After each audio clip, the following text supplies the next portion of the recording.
دوی د دې بیړۍ د تخنیکي ستونزو د رفع کولو نه وروسته د سپټمبر پر 9 د سیوز TM5 فضایي بیړۍ له لارې په قزاقستان کې روغ رمټ ځمکې ته راستانه سول.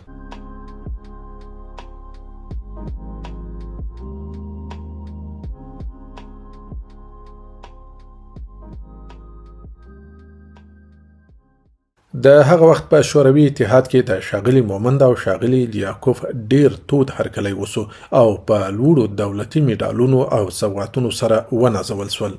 ښاغلي عبدالاحد مومند په 1988 میلادي کال کې له همدې فضایي الوتنې نه وروسته کله چې کابل ته راورسېدی د دولت او عامو افغانانو لخوا د ځانګړو مراسمو په ترڅ کې وستایل سو او د شرغلاس او احترام لپاره په زرګونو د کابل ښاریان راوتلي